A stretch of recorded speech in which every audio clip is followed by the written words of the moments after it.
they can you know they can listen to it later. Great, great, great. Let's get started. So the High Value Woman virtual conference is basically our conference where we bring the whole community together and we try to explore what the new things that we can do, mindsets, strategies, ideologies that we can begin to deploy to elevate and empower ourselves into our next level. So that's what this conference is going to be about. For those of you who are joining us for the first time and don't have any prior information about what this conference is like, we're going to be here. We have 4 sessions in 2 days. So today we have the morning session, which goes up until 12 noon GMT. And then we have the evening session, which starts at 7 p.m. To 9 p.m. GMT. And then we have the same schedule tomorrow. So Tuesday in the morning, we have from 10 a.m. to 12 noon. And then we also have in the evening from 7 p.m. to 9 p.m. So that's what our schedule looks like for um, the High Value Woman conference. And I hope that if you're gonna be staying through all 4 sessions, I have some amazing speakers coming your way. Please give me a thumbs up in the chat and let me know that you're gonna be here. So I'm gonna go straight into our session for this morning. I will be talking about the High Value Woman, her purpose and her place in modern societies. I don't have slides prepared, but I have my notes right here. And so please follow me and let's have a wonderful time. One of the things that I realized in our society today is that most of the times we don't exactly know, especially when it comes to womanhood, we don't even know where to start because there are many ideas and many thoughts on who a woman should be and how a woman should conduct herself. And so for me, every time that I start my conversations, I like to go back to the beginning. And for those of us that are joining us for the first time, I want you to know that the Let Me Be a Woman Foundation is built on biblical principles. We believe in the wisdom of God and the way of God. I have traveled around the world, and I can say to you without a doubt that there is nothing higher than the wisdom of God. And I can say to you boldly that the wisdom of man is foolishness. I do not apologize for my words because it is the truth. And for those of us that have had a little bit of experience, we would know that every time men have, sort of trashed the wisdom of God to try to do things their own way, they go around in circles and then they come back to the wisdom of God. And then they try to give it a new name as though it were a new invention. And I ask myself, why did you have to go all the way to find this wisdom that is clearly stated in the word of God? And so the Let Me Be a Woman, for those of you who don't know, the Let Me Be a Woman Foundation was birthed out of my experience. There was a season in my life when I was going through, it was a crazy season, basically. I don't want to go into the details for those of us who know. I was going through a crazy season and I came to the place where the Holy Ghost recommended a book for me. The title of the book is Let Me Be a Woman. And in the book, the author asked the question that what if Eve had said to the serpent, let me not be like God, but let me be a woman, just what he made me to be. And one of the things I'm going to be referencing is this particular example, this particular scenario, right? Um, the reason why I bring this up is because one of the biggest challenges of our society today is the struggle of identity and the struggle of purpose and the struggle of our place in the world. Okay. Eve was met with the same challenge basically. The enemy came to her and said, "Do you know that if you eat of this fruit, you can be like God? You can be like God, knowing good and evil, blah, blah, blah." The Bible says that she saw that it was good for food and it was desirable to make one wise. She wanted to be more, right? Which is absolutely commendable. She wanted to be more.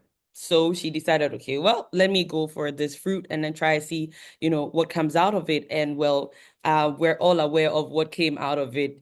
That is us right here. Women having to deal with birth pangs, menstrual cramps. I'm very big on the whole menstrual cramps thing because I dealt with it for a very long time. By the grace of God, I have received deliverance, and I am so grateful to God. One of the biggest testimonies of my life. So yeah. One of the things I want us to talk about is our desire to be more, or our desire to not want to be exactly what God made us to be, but to be everything else, right?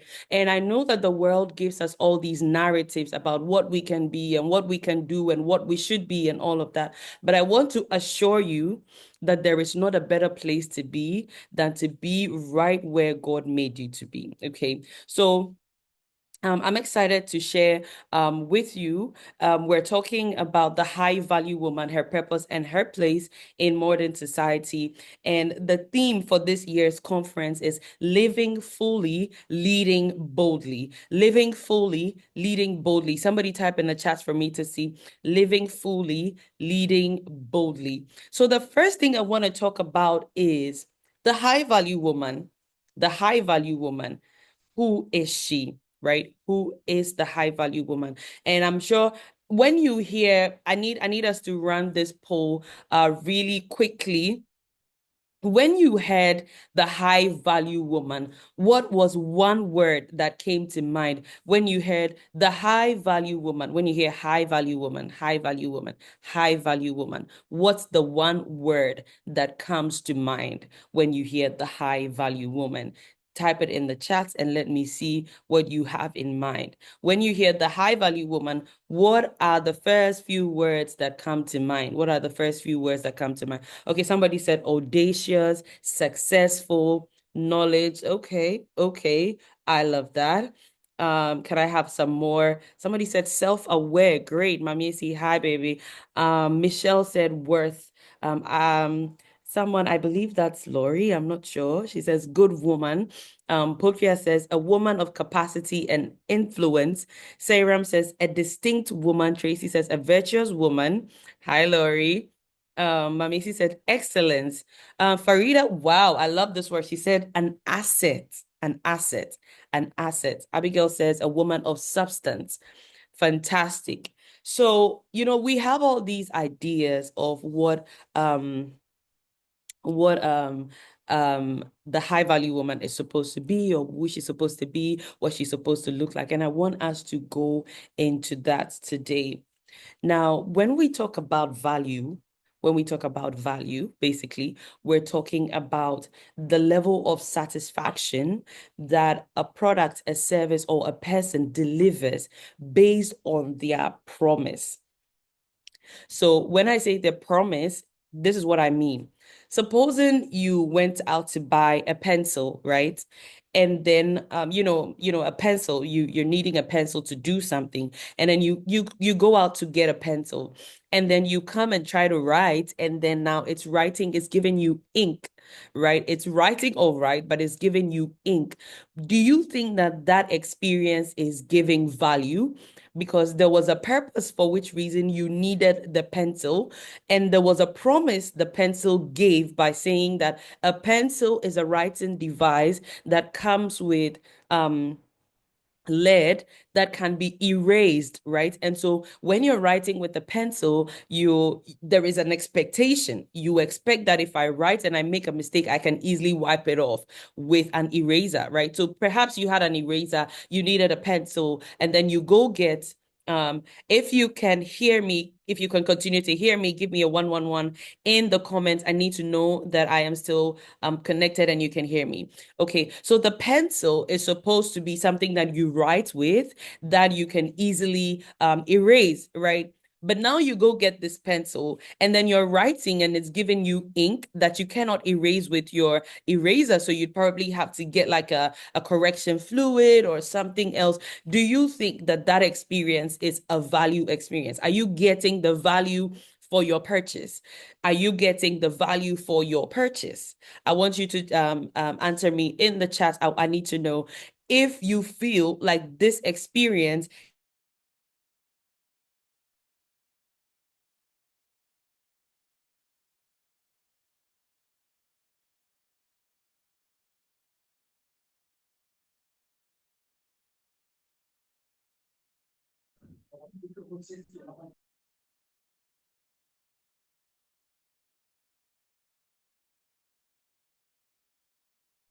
Okay, great. Thank you. Can you hear me? Can you see me?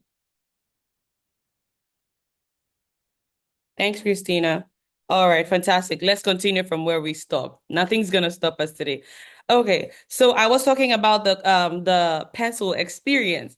Do you think that a pencil that is writing in ink is giving you a value experience, is giving you value for your purchase? You'd probably say no, because that was not what you expected. So value is actually determined by the level of satisfaction a product, a person, or a service is given based on the promise, right? And when we go back to the beginning, when we think about the woman for the first time, where are we hearing the name of the woman for the first time? The Bible, which is our reference, is talking about a situation where God feels like it's not good for the man to be alone. I will send him a helper. So the first time we hear of the woman is her being sent as a helper. Now, when you think of somebody being sent as a helper, that means that they have resources. They're coming with, they're coming with help. They're coming with value. They're coming with solutions to problems, right? And so that is the promise. The promise of a woman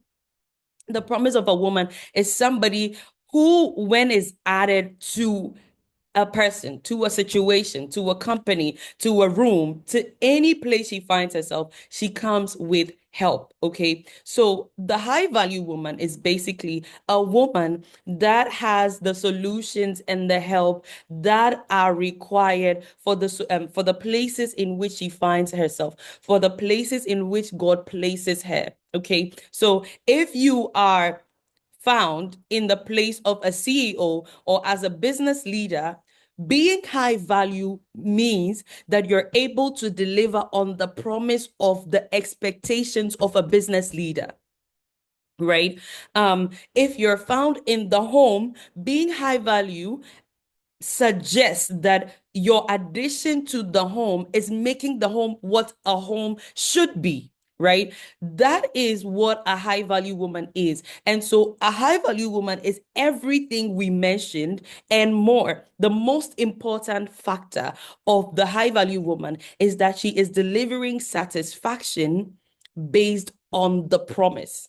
Okay. So when you are going into any space, when you are going into any role, when you're going into any endeavor, the idea is that as a high value woman, you're able to deliver a high level of satisfaction. So we can have a woman that is delivering 20% satisfaction, as a business leader or as a CEO or as a homemaker, as a wife, as a mother, as a sister, as a friend, right?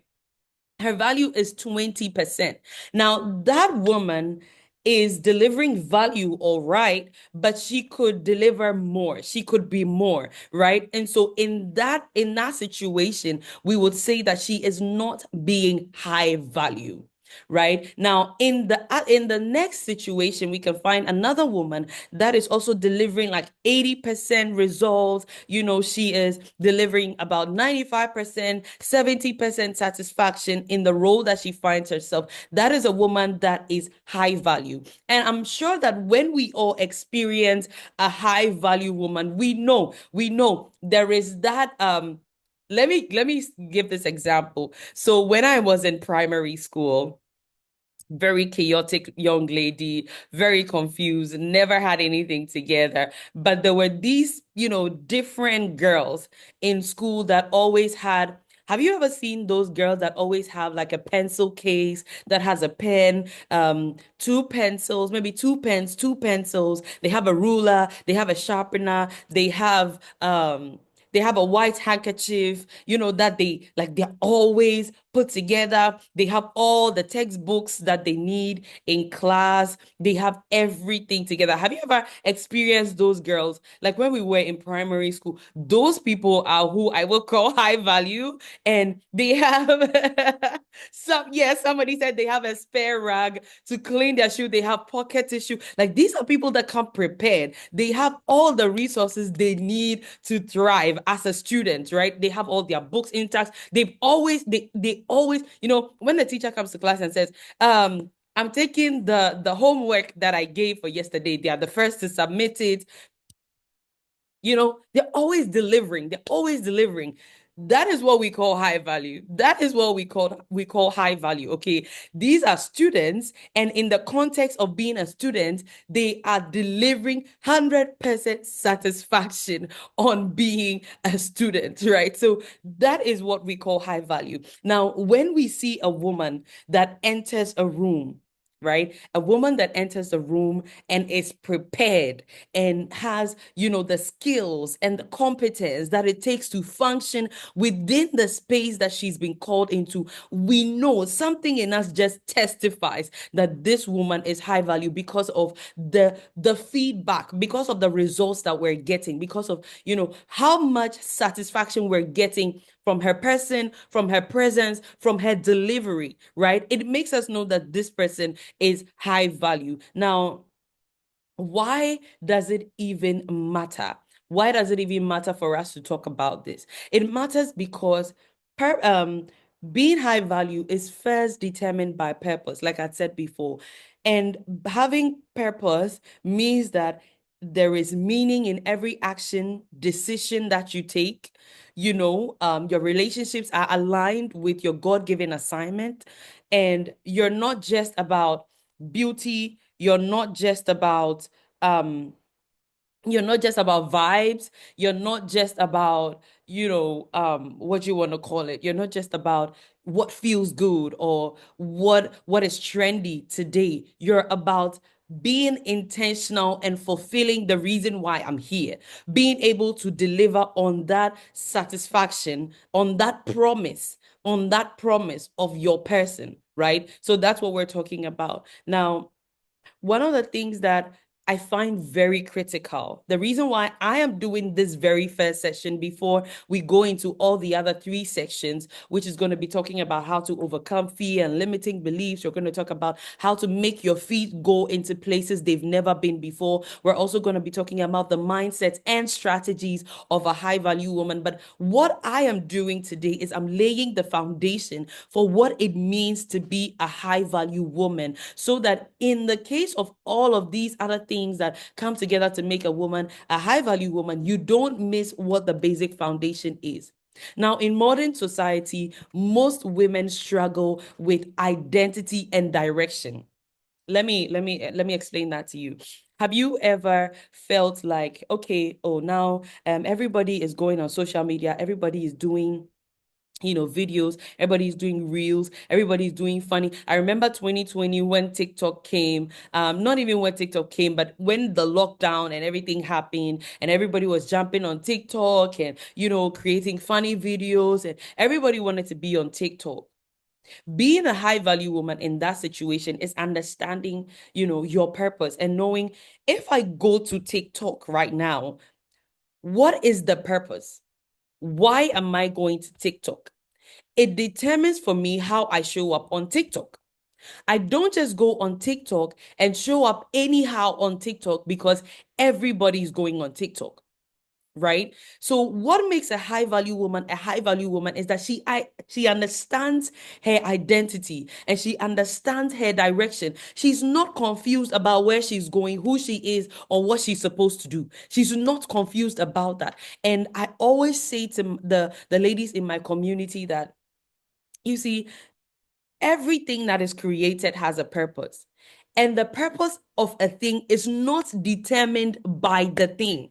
The purpose of a thing is determined by the person that made it. That is why products come with user manuals. User manuals are basically the mind of the creator, the mind of the manufacturer concerning the product.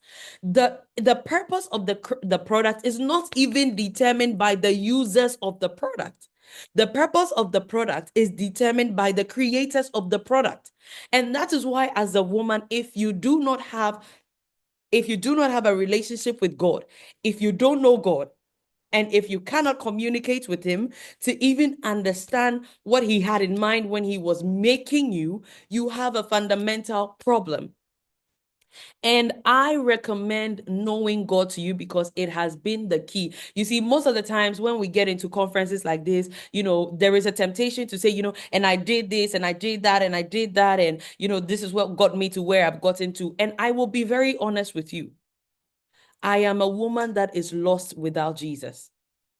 And I'm not saying this because I'm trying to convert you to Christianity. I have found something that is good. If I can share with you the mindsets and strategies and the tools and the resources of what makes a woman a high value woman, and I have found in my own life that knowing God and walking with Jesus, having a relationship with the Holy Spirit, and having insider information to life is what has made me the woman that I am today, then I feel like I will be lying to you. I will be cheating you if I don't tell you that the basic foundation of your journey into high value womanhood is knowing God and having an active relationship with Him. I would say to you, find God. Ask him, what did you have in mind? I always use the example that even a thread that is used for sewing, even a sewing thread has a purpose. We use it for different things, but then there is something it was created for. There was something it was made for which reason it was designed the way it was designed. And so my question to you is that before you go out to try to add anything to yourself to become a high value woman, you need to understand what your purpose is, and you cannot know your purpose if you have not spoken to your creator. Except, of course, you think you emerged as a result of a big bang, or you think that you just came out of nothing, or you evolved from monkeys or something like that. But even the monkeys, somebody made them. So I want to send you back. Assignment for today. I'm sending you back to your creator. Go talk to him and say, Lord, when you were making me, what did you have in mind? Once you have an idea what your purpose is, it begins to help you define your identity, and then it begins to give you direction on what you're supposed to do. One of the things, the reason why this conversation is actually very important is because there is so much pressure that is created by social media today, right? The society that we live in, there's so much pressure that is created today because everybody is doing something, and then you feel like I should do this, I should do that, I should do this. One of the things that I am very pleased about in my own life is that I understand who I am, why I am, so much so that even when somebody is doing something, it is fancy, it is nice, it is, the hottest thing in town. I appreciate them, I am happy for them, but I cannot be moved because that is not who I am. That is not what I'm called for. That is not why I was made. I don't see why I should be struggling to be that. Imagine a TV being bothered about a microwave because the microwave can produce, it can warm food and it makes the family happy and blah, blah, blah.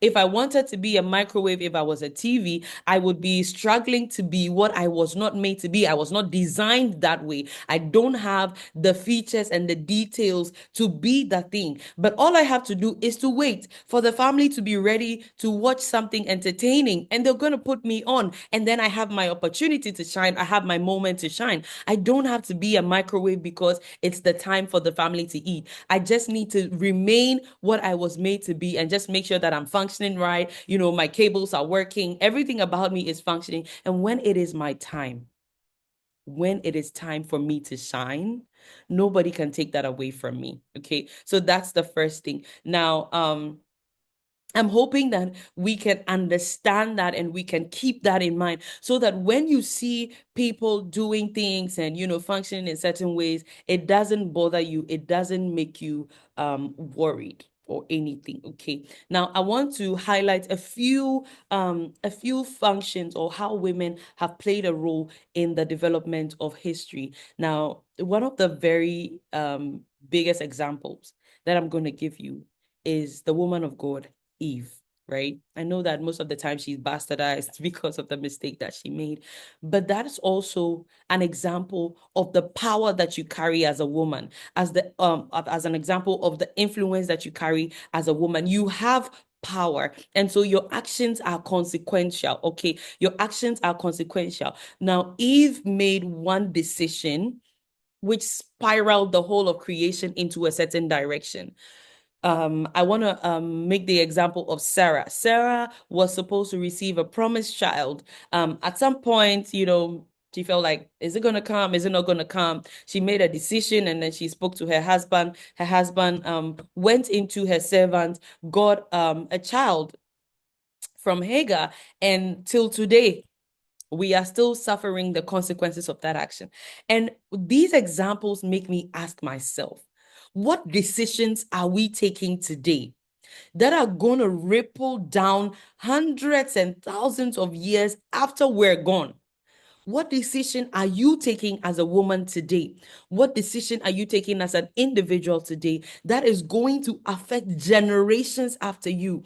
I need you to understand that your place is not trivial. Your place is not by accident. You're not here by chance. Every single action that you take is very consequential. I am excited to be, sorry, I'm excited to be on this call, and I am speaking as though I'm speaking to a million people, because I know that there is one person that needs to hear the things that I'm saying and can make one decision that could change the course of history. Okay. I know that there is one person on here that can hear me, that is listening to me, that can hear something that I have to say, that can change the course of history. Now, one of the things that made me start the Let Me Be a Woman Foundation and even tailor it into the way it is right now is I was walking home from work one day, and I asked myself the question. I think I was going through, I was scrolling through social media or something. And I was looking at the people we call mentors today. And I was like, if these are the female mentors that exist, and these are the female mentors that our children are going to come and look up to, then we're going to have a real problem, right? And when I thought about that, I felt like we're going to have a real problem. Okay, then what can we do about it? So I was like, okay, let me now begin to invest in helping young women develop and build themselves, become wholesome and healthy, so that by the time, and these young women I'm talking about were 18 at the time, were 20 at the time, some were in university first year, some were even in secondary school at the time. We started Let Me Be a Woman 7 years ago, and some were in first year in university. I want to say, to the glory of God, that currently we have a whole lot of young women who have completed the university and are currently in the workforce, who have walked through our community and have evolved. They have learned, they have transformed, and it gives me hope that in the next 5 to 10 years, we're going to have more women that are, positively inclined. They have the mindset and the powerful. Like, I'm not bothered about mentors of the future, because I know that we're doing the work to raise healthy, wholesome women, both in the marketplace, in church, at home, in industries, and everything. It was one idea, right? One idea, and I want to celebrate one of our young ladies that are working within the foundation. She started the Good Girls Network within her community, and a young girl who is 14 years old went through our program. She got a free gynecologist consultation, and we discovered that she had PCOS and has started receiving treatment for that. I don't know whose mom she's going to be, but at least this gives her a chance that in the near future, when she's ready to have children, she doesn't have issues with her reproductive health. Now, this is one vision, this is one action, this is one thought that came to me as a person, and I decided to take action on. Only God knows where the ripples of that action is going to go. I want you to know that as a young woman, in today's society. Like, I am working on women related issues. I know that maybe somebody's going to start working on something tech related. Somebody's going to work on creating more wholesome content in the social media space. Nothing you decide to do is insignificant. If we are still facing the consequences of Eve's actions, Sarah's actions, in our world today, then I can guarantee you that in several years to come, the ripples of the actions you decide to take will be there for the generations unborn to experience. And so you need to understand that place, and you need to take it extremely seriously. Generations are counting on you as a woman to be able to take decisions that align them with the purpose of God for their lives, and to create healthier, wholesome societies that we can all thrive in. Your contribution is necessary. Your contribution is so needed. We cannot do this without you. We need you to take your place. And that's why we're doing this conference, the High Value Woman Conference, so that you understand that your place is not trivial. Your place is not, it cannot be taken for granted. You need to take your place seriously, right? In the past, we had women who fought for education, women of the girl child. We had women who fought for voting rights. We had women who fought for financial independence for women. There are so many things that women have done in the past, in history, to contribute to the level of freedom and access that women have today. Now, I am appreciative to the women that fought for me to be able to go to school, develop my mind, develop my talents, develop even the ability to be on this call and speak freely. I am grateful to the women that made that possible. My contribution to the next generation is that I am also creating the platform for women to become wholesome and healthier and give more valuable and healthy contributions to the society that we have today. I don't take my ability to go to school, ability to learn, ability to have freedom of speech. I don't take it for granted, because somebody gave their time, somebody gave their lives, somebody gave their freedom, somebody gave something to have me here. And so what I can do to pay that forward is to be able to also create the platforms and the spaces for the next generation to also have something they can hold on to. I'm not going to start, something that degrades the quality of the life of women. What I contribute is to make sure that women are having a better life, a better future based on the work that I am doing today. If you from where we are right now, if you decide that I want to make a contribution, Zoe, I've heard what you said, and I want to step up today and make a contribution, type in the chats, I'm ready to make a contribution. I am ready to make a contribution. And say it to yourself, I need to make a contribution. I am ready to make a contribution. My place is necessary. My place is not trivial. My place cannot be taken for granted. I am ready to make a contribution. I want you to say that to yourself, write it in your notebook, paste it on a wall where you can see it. I am ready to make a contribution. I need to make a contribution. I have to make a contribution. My place is a place of power, and I must use it to curate systems and structures that help the next generation to thrive. God bless you for being ready to make a contribution. God bless you for being ready to make a contribution. You cannot sit down and just be an onlooker. You need to make a contribution. So the next thing I want to talk about are the 5 pillars of a high value woman today. The 5 pillars of a high value woman today. Somebody say 5 pillars in the comments. 5 pillars, 5 foundational pillars of a high value woman. 5 foundational pillars of a high value woman. If you have your notebook and your pens ready, I need you to take notes at this point. I need you to take notes at this point. I need you to take notes at this point. The first thing I want to talk about, the first pillar I want to talk about, pillar number 1, It's purpose-driven excellence. Purpose-driven excellence. Somebody say purpose-driven excellence. Purpose-driven excellence. Now, what does this mean? What does this even, entail? Because, you see women online doing something, performing actually in excellence in, one field or the other, doing one thing, doing the other thing.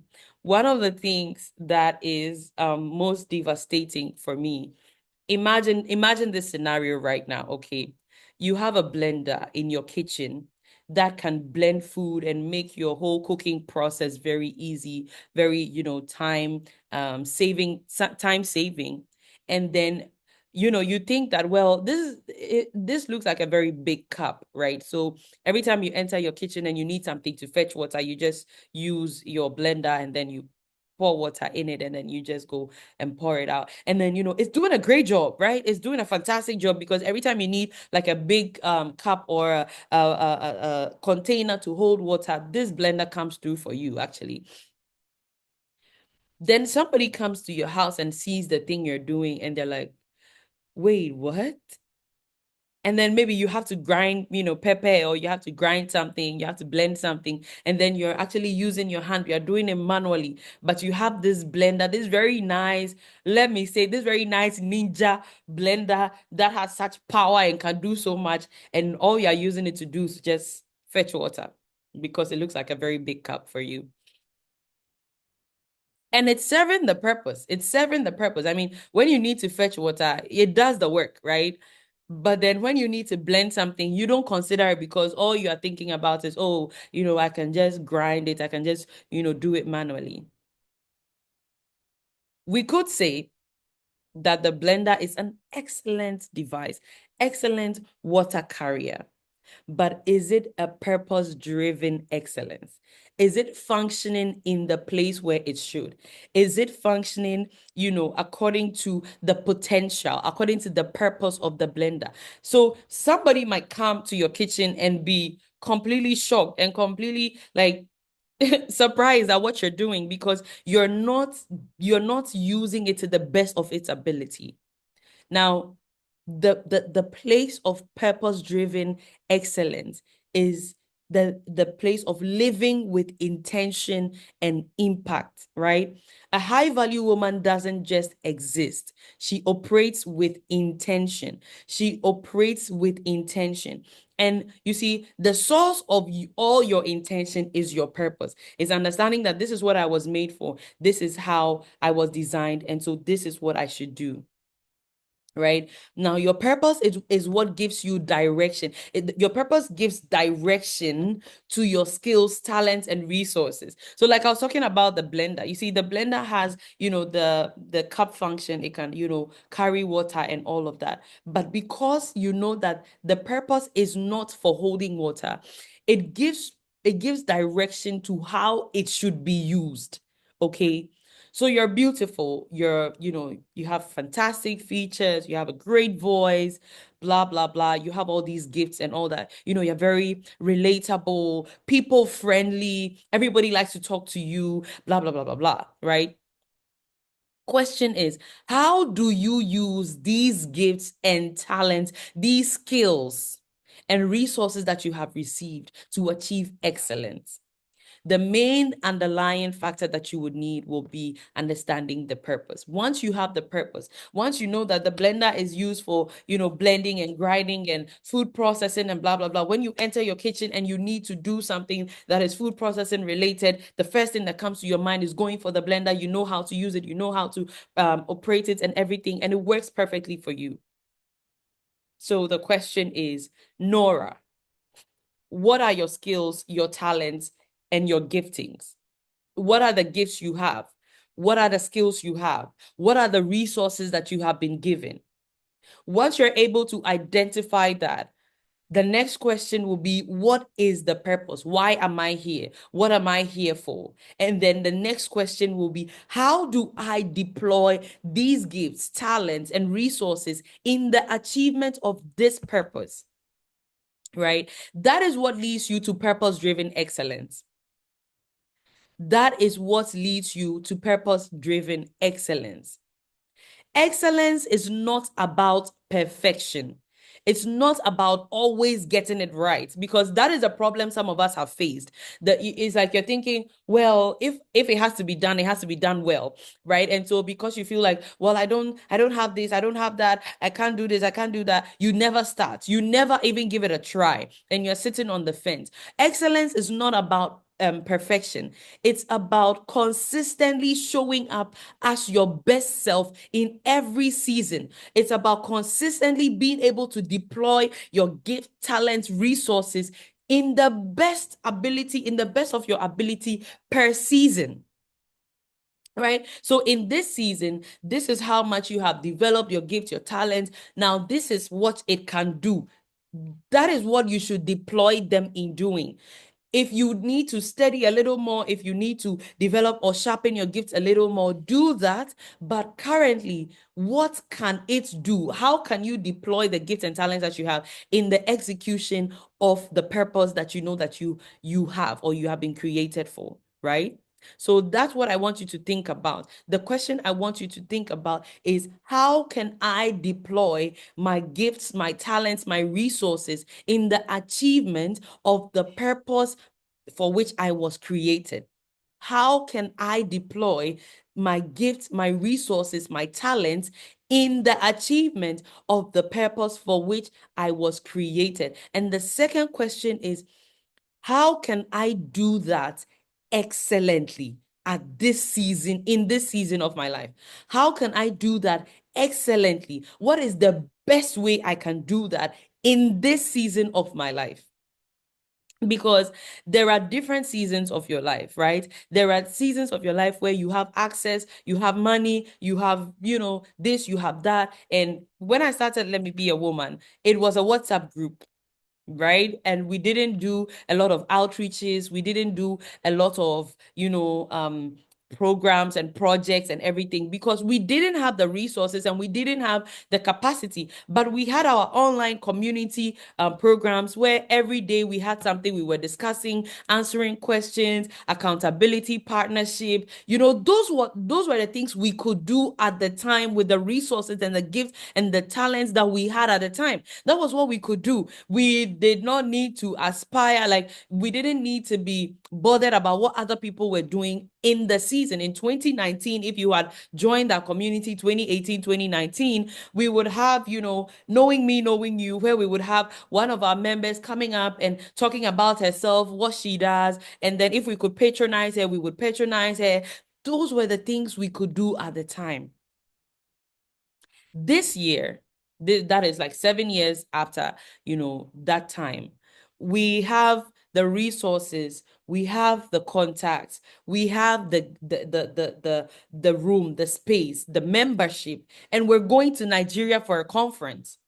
We couldn't have done that in 2018. We could not have done that in 2018. There was no way we could have done that in 2018. Right. So in 2018, being able to do what we could at the time with the resources we had, still in alignment with the purpose for which we were sent, that was purpose-driven excellence. Now we have more. We have been given more.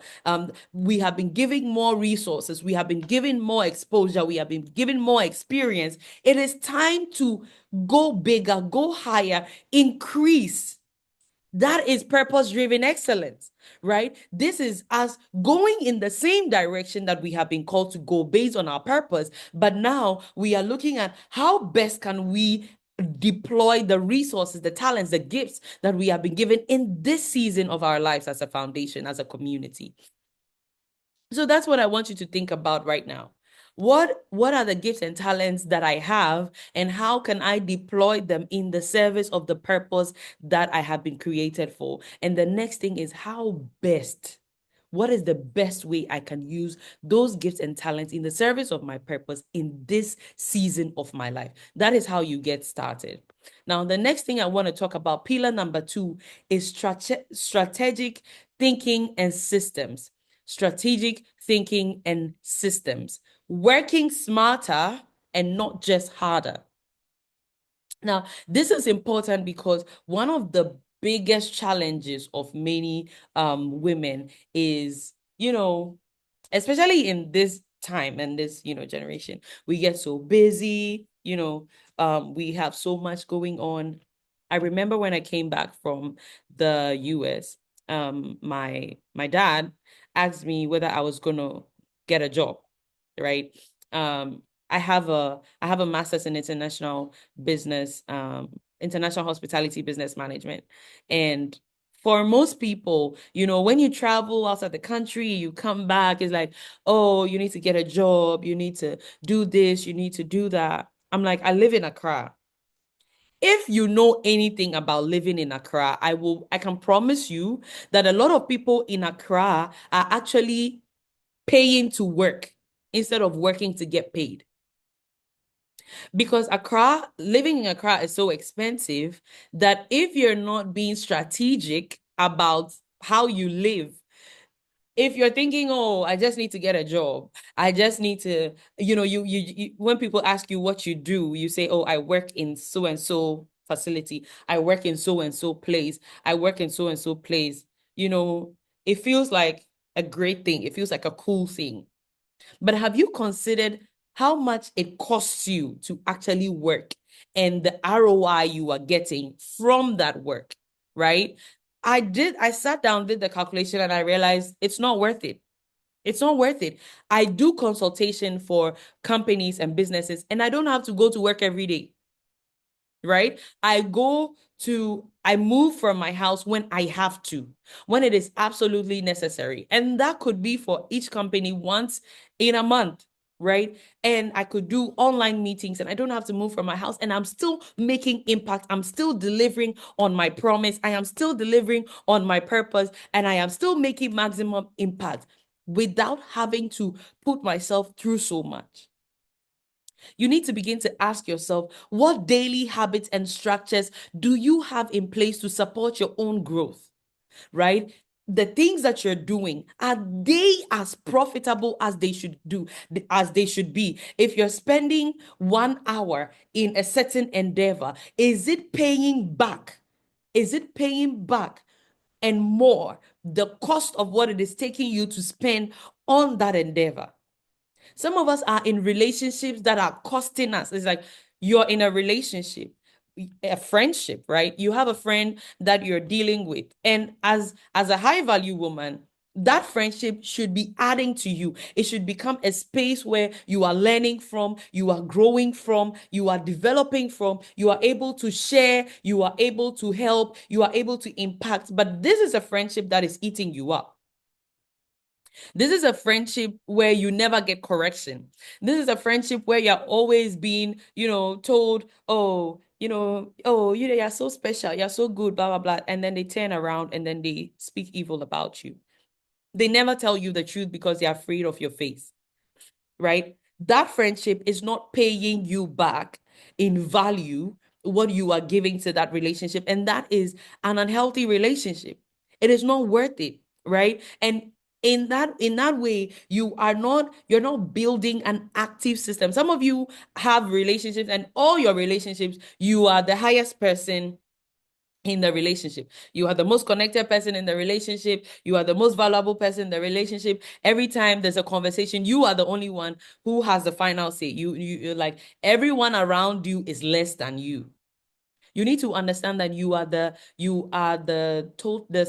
what is the word? You are the average of the 5 people that you're closest with, or the 5 people that you relate the most with. So if everybody you're relating with is lower than you, soon you are coming down. And you need to work on that. You need to watch that. Soon you are coming down. Okay. Now, let's talk about, for most of us, I remember somebody had put in the comment the Proverbs 31 woman. When you think about um a high value woman, you're thinking about the Proverbs 31 woman. Now, what most people don't realize is that the Proverbs 31 woman is such an institution because she has systems. She has systems. When we talk about systems, we're talking about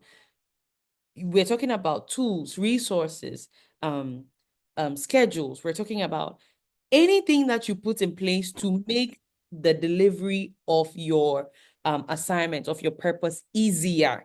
and much more effective. Okay. So the woman was not just virtuous. She wasn't just doing everything. She actually was a businesswoman doing business that brings her money. She was an investor. She was a manager of a household. She had people that helped her, right?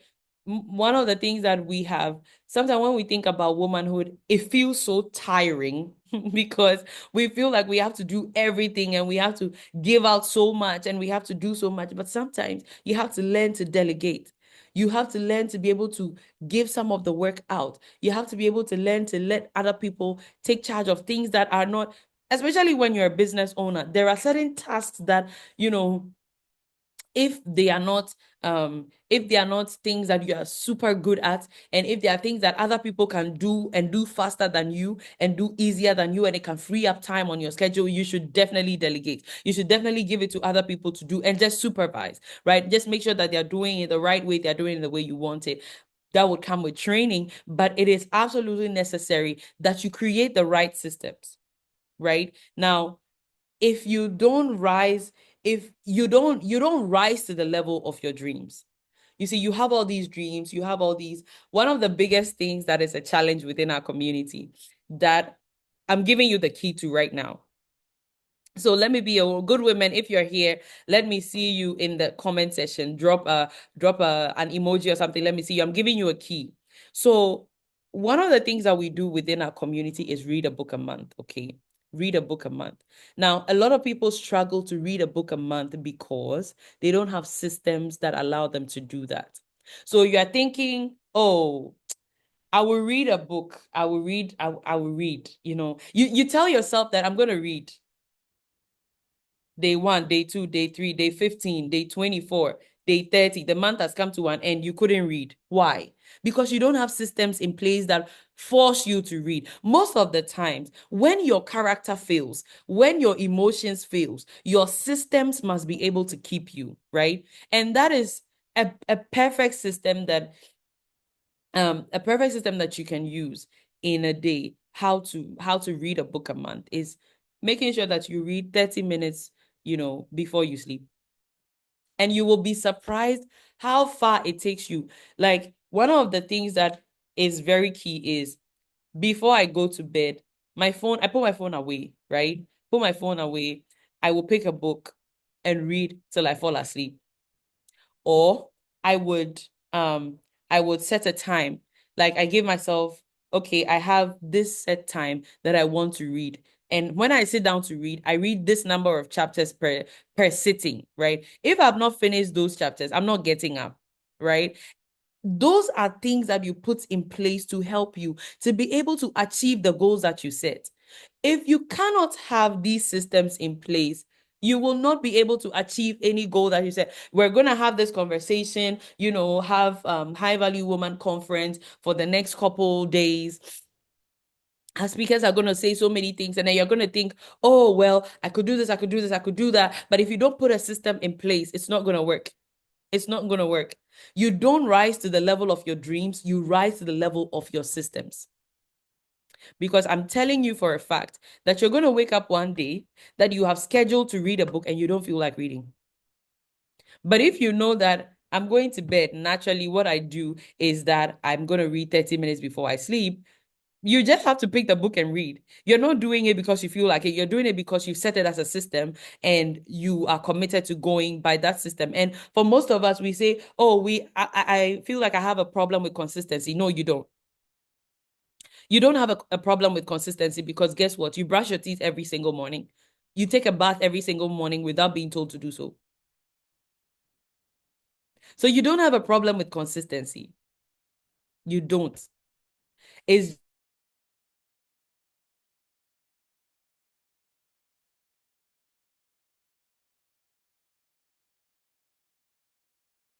Can you see me? Can you hear me, please? Okay. Let's keep it moving. Keep it moving. Let's keep it moving. All right. So, like I said, you don't rise to the level of your dreams. You don't rise to the level of your dreams. You rise to the level of your systems. Somebody type that or somebody write that down for me. You do not rise to the level of your dreams. You rise to the level of your systems. So build systems and structures that support your goals. Set things that are rules. Like one of the things that are effective systems are boundaries. You need to have them, and I'll be talking about them later in my presentation. But those are things you need to have. Build systems, train people that can do the work that you need to do, so that it doesn't take so much of your time. Invest in other people. Invest in other people. I don't know why, especially Ghanaians are afraid of doing this. Invest in other people. You cannot do everything by yourself. You cannot do everything by yourself. Imagine you have to cook, you have to drive, you have to do this, you have to do that. And then you are the only person in your space that can do all of these things. You cannot even delegate. Train people. Have people around you that can do some of the things that you do. Pay people to do things for you so that you don't have to do everything by yourself. Create effective systems and structures that help you to get ahead. Okay, the next thing, pillar number 3. So I've talked about pillar number 1, which is purpose-driven excellence.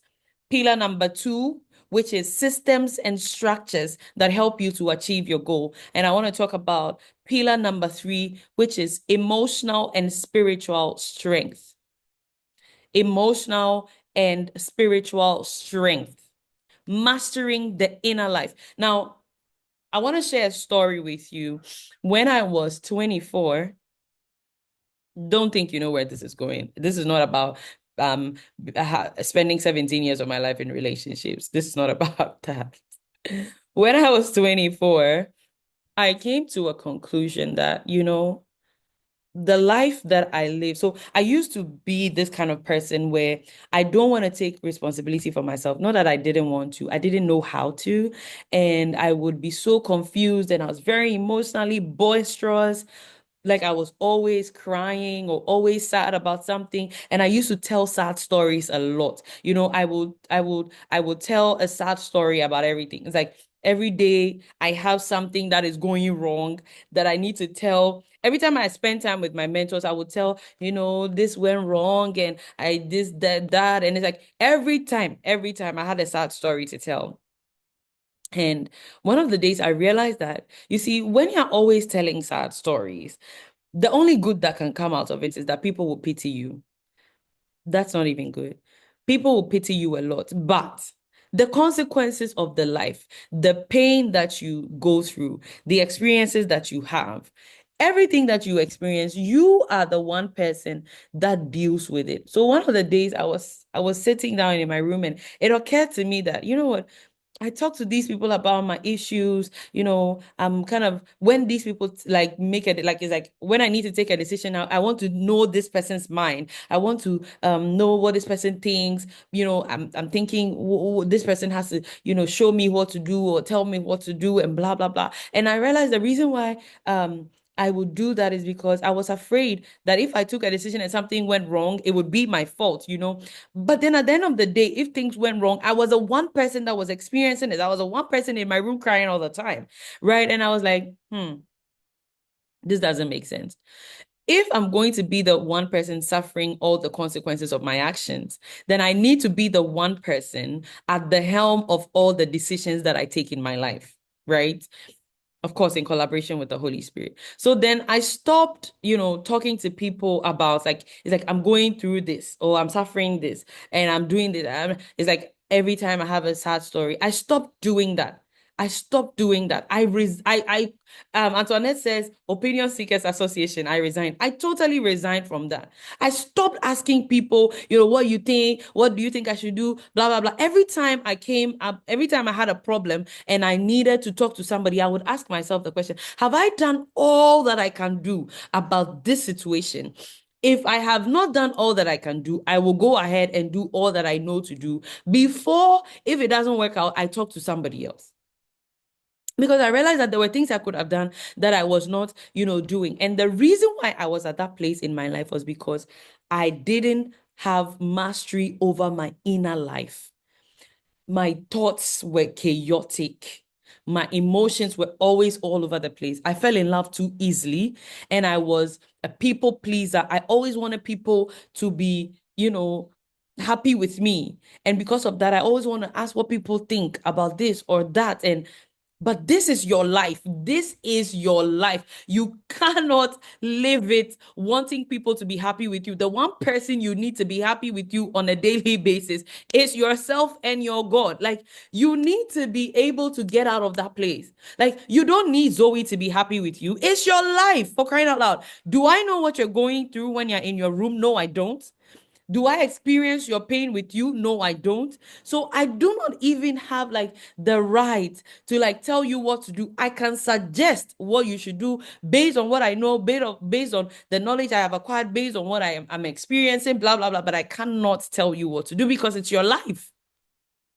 Right. And you need to be able to come to that place where you have peace on the inside. And I can tell you for a fact that you are not going to find inner peace outside except from God. You cannot find it anywhere except from God. And you need to be able to come to that place where you are sitting with yourself, you are analyzing your thoughts and your emotions, and you have control over them. Yesterday, I was in the shower and then a thought occurred to me, and I asked the thought, "Are you mad?"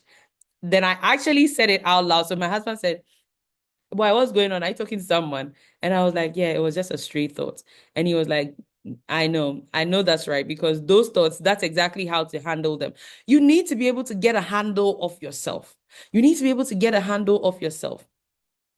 You can be smart, successful, and beautiful, but if you're emotionally unstable, your impact will be limited. That is, if you can have any impact at all. You can be as beautiful as you want, you can be as smart as you want, because that was my story, but you cannot be impactful if you are emotionally unstable. A high value woman is emotionally intelligent. She knows how to manage her emotions. She doesn't react impulsively, and she understands the power of self-control. I remember there was a time around the same season, I was feeling bored. I was in my room. I lived in Kumasi at the time, and I was there and I was like, I'm feeling bored. I'm feeling bored. This was Tuesday. I'm feeling bored. I called one friend that I had in Tamale that, you know what, I'm coming to Tamale. On Wednesday, I was on a bus. No, I think on Thursday. So on Tuesday, I have a feeling I'm feeling bored, right? On Wednesday, I get in touch with a friend in Tamale. On Thursday, I'm on a bus to Tamale. Of course, I started my trip on Thursday afternoon, got there Friday night, spent Saturday, Sunday, I was back on a bus to Kumasi. Totally unnecessary, totally reactionary, totally impulsive decision. I used to be so impulsive, like super, super impulsive, super impulsive. Like, I just wake up and I feel like this, okay, I'm doing it. Like, I wake up, today I want to do this. Like, just wake up feeling any type of way and I want to just do it. I remember I proposed to a guy that I had been talking to. I didn't propose. I just like kind of told him how I felt about him. It wasn't a proposal. Don't judge. So I was talking to this guy. I'd never seen him before for 2 weeks, right? Like, so this is what happened. I made a phone call. It was a wrong number and it ended up on his number. Yes, we listen, we don't judge. Call this wrong number, but like, I want to be friends. I'm like, okay, cool. Yeah, we can be friends. We started talking for 2 weeks. I had never seen this guy before. People of God. I fell in love with the guy and I didn't just leave it there. I actually called him one day and I told him, you know what, I think I'm in love with you. And it was just one day. Like, I woke up one day and I was like, I think I should tell this guy how I feel about him. Like, out of nowhere. Not a moment to think about, why am I feeling this emotion? What is this emotion saying to me? What could be the trigger for this emotion? Can I remove the trigger from my environment and by so doing, quell this emotion that I'm feeling? I did not process the emotion. I did not think about the emotion. I did not analyze. I did not spend time trying to understand myself, blah, blah, blah, nothing. Just get up, make a decision. Most of you are in relationships you are not supposed to be in because you made a very impulsive decision. And you are in the relationship now and you're wondering, how did I even get into this relationship in the first place? right? Yeah, yeah, yeah. Like you're wondering to yourself, how did I get here? Because you met somebody one day, they called you sis, and then you also called them sis back. You didn't even consider what are their values, what do they believe in, what are the places they go, what are the spiritual authorities they submit to. They called you sis, and you just called, hey sis, and then it's just sis, right? Somebody came around you, they have some accent, they're really nice. Maybe they have like a very nice car or something like that. I used to fall into that trap a lot. I like guys that can speak great English and have nice cars. Like, I just like that, right? And the reason why I actually like that, when I sat down, took my time to analyze, is because my dad speaks great English and my dad always had cars, right? So, like, that's my definition of who like a great man is, my dad.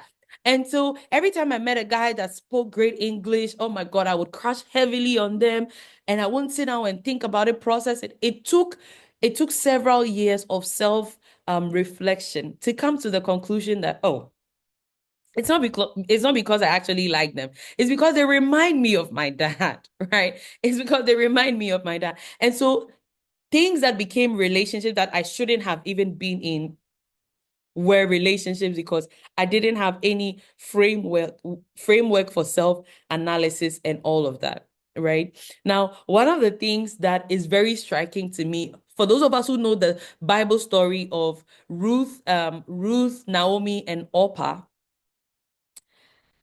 it's such an interesting story for me because these were two daughters in law and their mother-in-law. They both cried. The Bible talks about how they both cried and they were all in their feelings and everything. One of them, after all the emotions and everything, said she was going back home. But the other one had vision. And she said, don't tell me to leave you. Where you go, I will go. Where you lodge, I will lodge.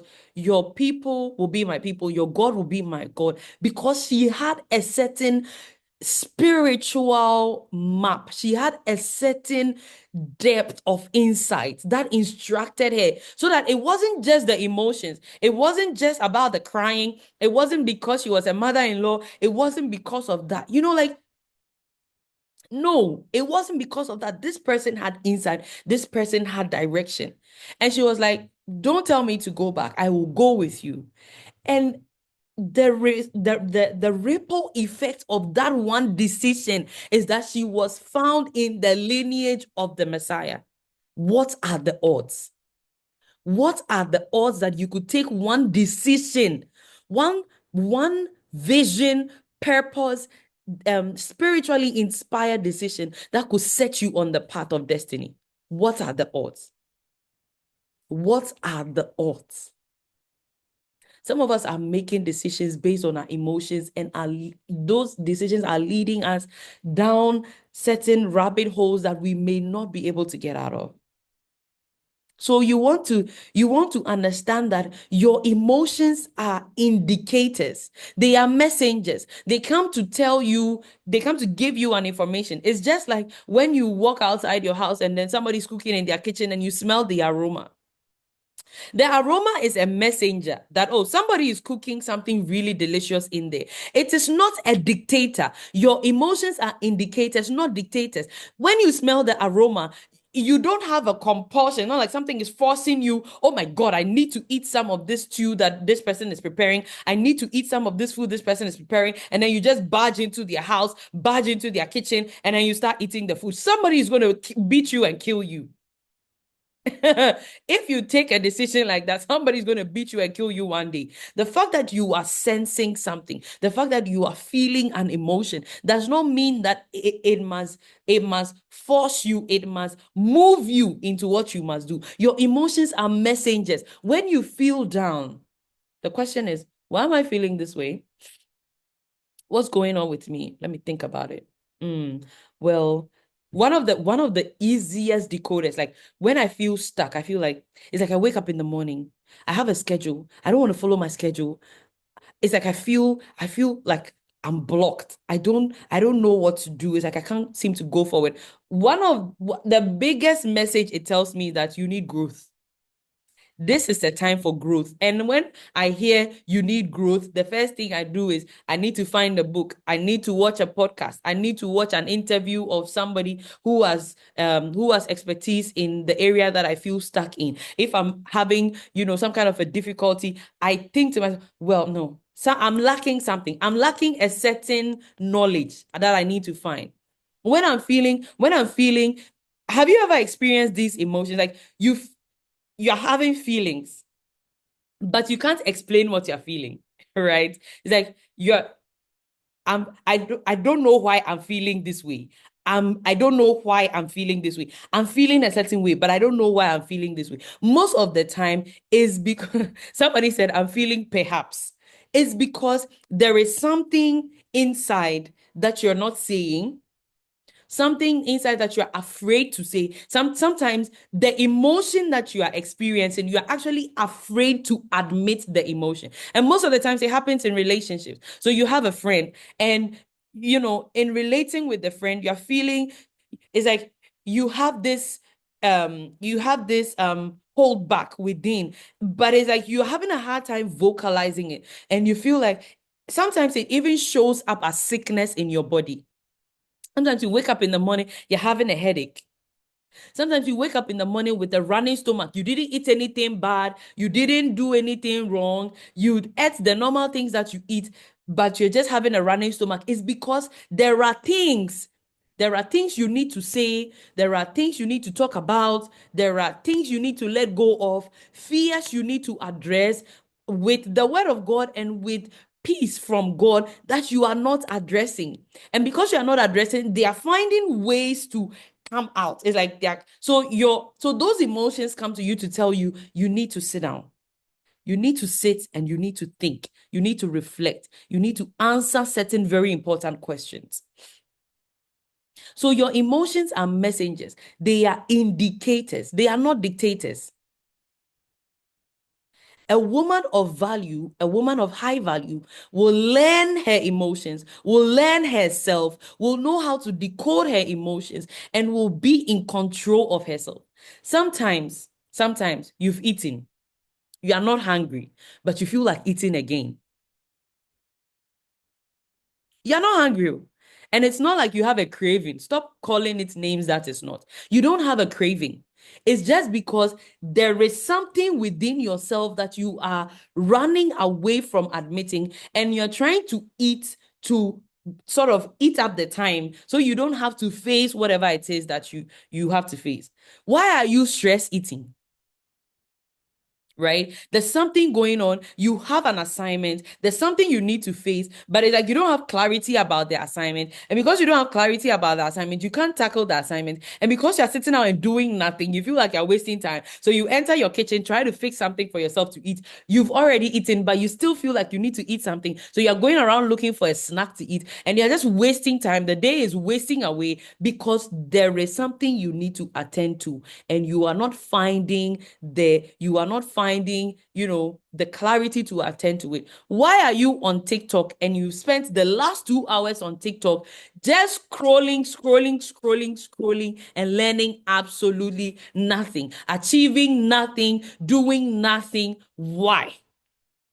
It's because there is something inside that needs to be addressed. And because you don't have control over it, it is moving you to do things that you don't have to be doing.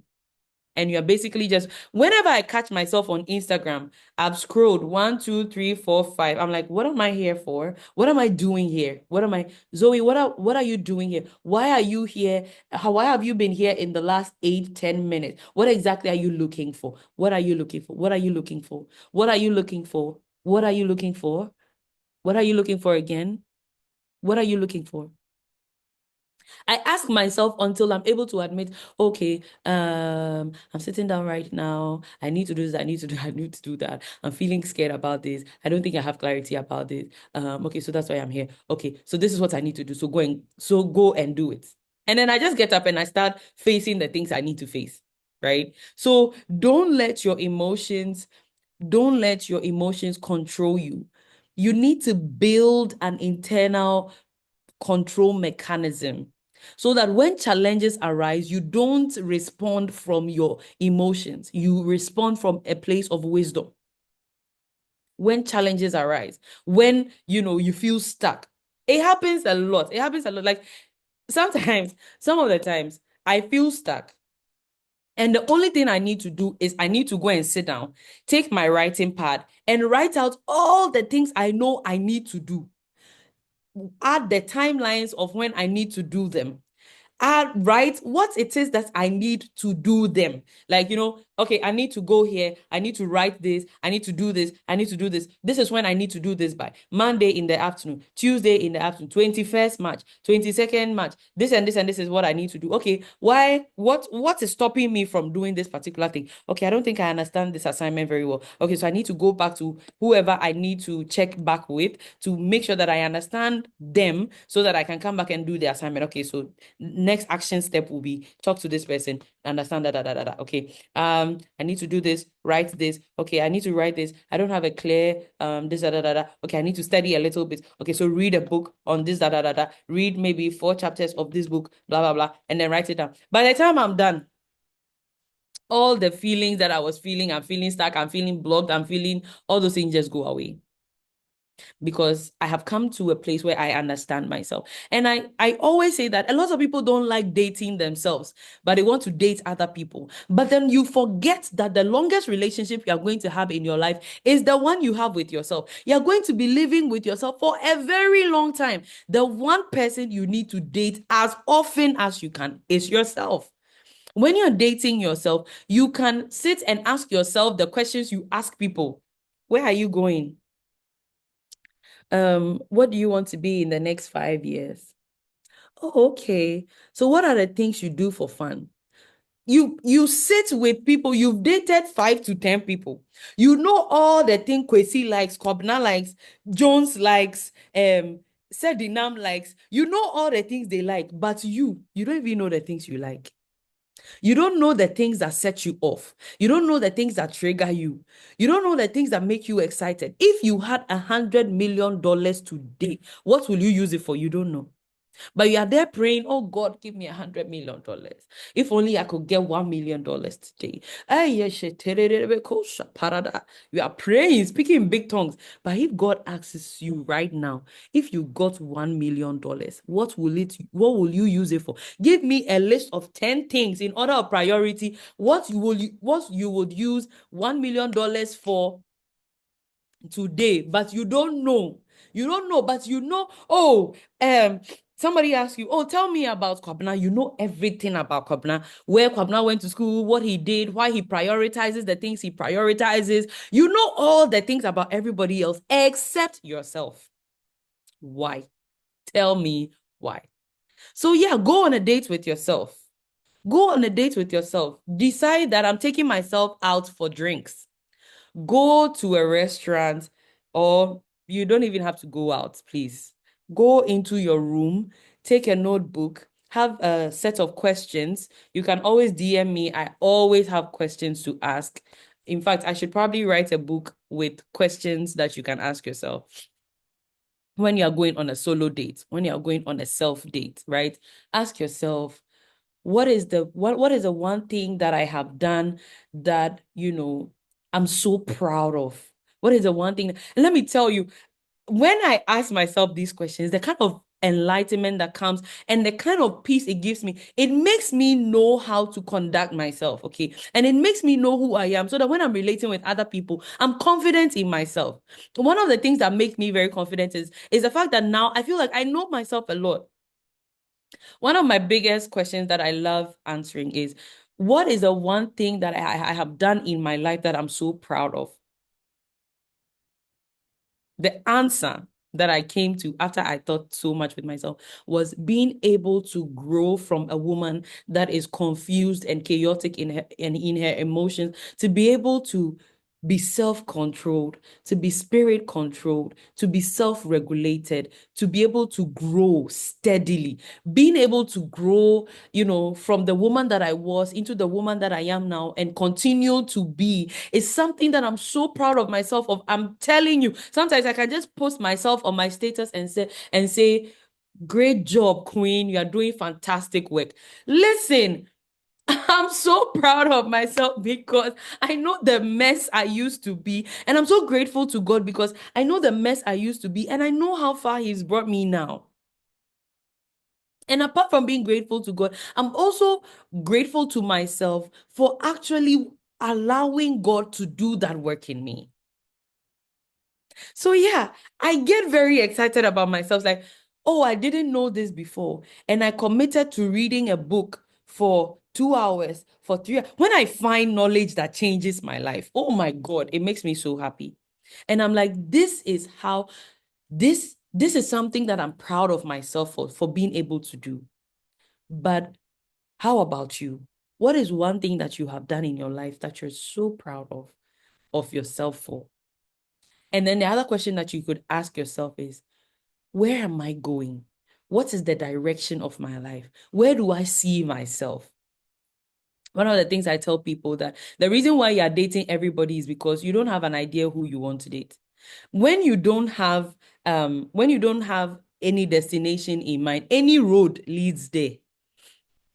For some of you, you just want to get married. You just want to date. You just want to be in a relationship. But you don't have an idea, what is my ideal definition of a relationship? When I think of relationship, what do I think about? Because you haven't sat with yourself to consider those things. You're meeting a guy. He says, um, you know, I don't like talking much. But you too, you like talking. And then maybe because he's this, he's that, you want to overlook the talking. But you know that you to the talking is very key to who you are. But I mean, you haven't even spent time with yourself to know how key this talking thing is to see whether you somebody says you say opposites attract. You've not done the work to see whether this is something that is a deal breaker for me. Is this something I can work with? If this person doesn't change, can I live with them for the rest of my life? Where am I going? What kind of person am I? What kind of person do I want to be with? What is the general atmosphere of the relationship that I want to have? You have no idea.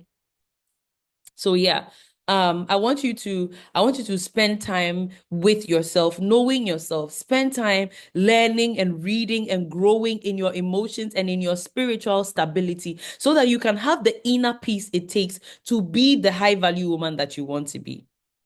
The next thing that I want to talk about, pillar number 4. So somebody should type in the comments for me, what is pillar number 1?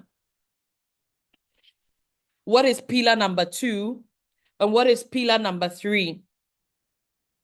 Talking about pillar number 4 is high standards and boundaries. Very important. Oh my goodness. Very important. One thing that changed my life was boundaries. I remember one time somebody said to me that, hey, as for Zoe, her hugs are so expensive. Yes, I don't give hugs just like that. I don't just get up and hug people. No, it's a personal boundary that I have defined. I used to think, I don't know how many of us have been in this place. I used to think that, women that have boundaries and are very intentional about their lives, they are not free flowing. And back then I used to tell myself, oh, what's that thing? Oh, geez, what's the word? The temperament, the bubbly one. What's it called? I'm a sanguine, so I'm free flowing. I'm that. Oh, I don't need to be, intentional about anything. I just need to go with the flow, and I'll make excuses for why I'm very spontaneous. And I said it as though it was such a good thing. I mean, it's great to be able to be spontaneous, but it's great to also have control over yourself so that you are intentionally spontaneous, not just chaotically spontaneous. And I would say, oh, if you are always living according to rules and always you have laws, you're very boring. It's like your life it's like you're being controlled, you're being boxed. Let me tell you something. I discovered that freedom is not being able to do whatever you like. Freedom is being able to control yourself so that you can do what you are supposed to do, when you are supposed to do it, how you are supposed to do it. That is true freedom. Freedom is not being able to go, to a party, stay there till 3 a.m., 4 a.m., 5 a.m., come back so tired, so sleepy, so sleep starved. And then in the next morning, you have an IA at 7 a.m. and you can't wake up to go for the IA. That is not freedom. That is not freedom. So having boundaries is actually allowing yourself to have many people think about boundaries as, something that's constricting you, something that's preventing you, something that is, not allowing you to do the things you want to do. Actually, your boundaries are the opposite of that. Your boundaries are the things that allow you to say no to everything else so you can say yes to the things that you need to say yes to. Because think about it, when you make a choice, you have made a choice. If you decide you have 24 hours in a day, if you decide to spend 4 hours of the day studying, so you have said yes to studying, it means that naturally you have said no to sleeping. You have said no to hanging out. So every choice bets an unintended choice or a consequential choice. Like I think the third law of motion or physics or something like that, that says that to every action there is an equal and opposite reaction. Whenever you take one action, there is an opposite and equal reaction. So when you say no to Kwesi, it allows you the opportunity to be able to say yes to Jones. If you say yes to Jones, naturally, it means that you cannot say yes to Kwesi because you can only be with one person at a time. Newton's third law of motion, right? So that's what I'm talking about. Whenever you make one choice, it births another reactionary choice, right? If you say yes to an event, it means you are saying no to being able to be at home and relax and sleep and do whatever you want to do. Like this morning, we are doing this high value woman conference. Saying yes to doing this conference at this time means that I said no to being asleep at this time.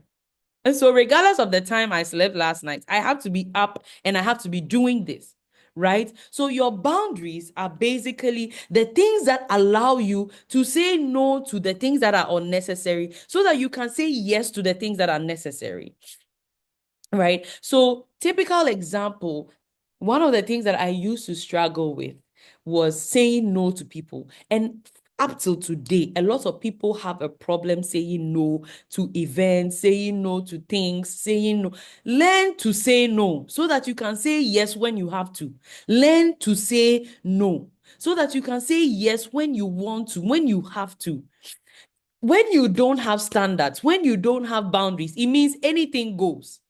You cannot be a high value woman when you don't have standards, when you don't have boundaries. You need to decide, this is how I want to relate with the opposite sex. This is how I want to relate with my business partners. I want to be able to say yes and mean yes. When I say yes, I don't want to go back on my word. When you have that place or when you are in that place, it means that before you say yes, if you want to be a person of your word, then it means that before you give your word, you have thought about it, you have considered it, you have made sure that you have the room and the time and the capability to be able to fulfill it, and you will not change your mind.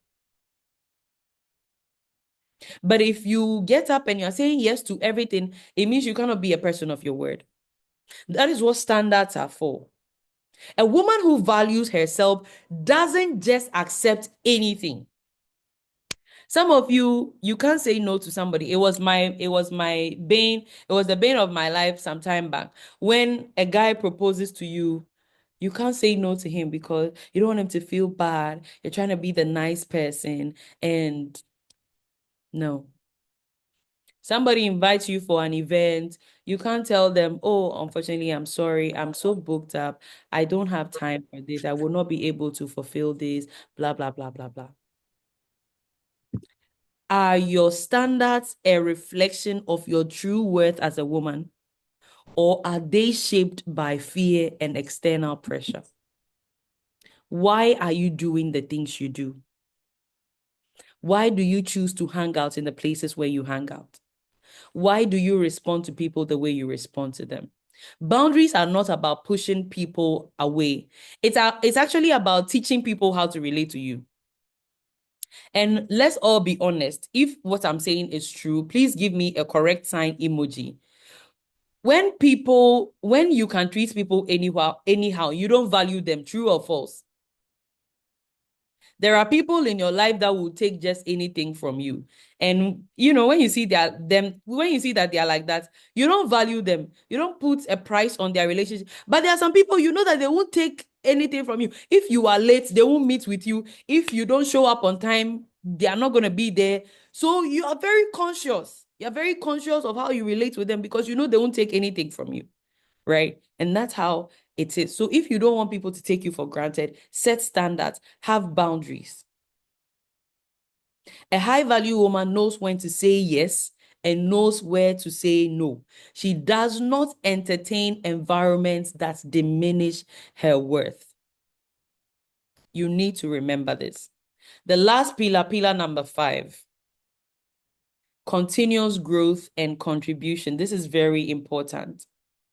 The high value woman is always evolving. She does not remain stagnant because she understands that her growth equates her value. How much she is growing per time influences how much value she can dispense. And so being high value is not about what you get from people, is how much you are able to give. And you cannot give if you have not invested in yourself. You cannot give if you are not growing. You cannot give if you are not investing resources into yourself. The number 5 is continuous growth and contribution, evolving as a person and impacting others. One of the ways I have found to be the best way to grow is by teaching others.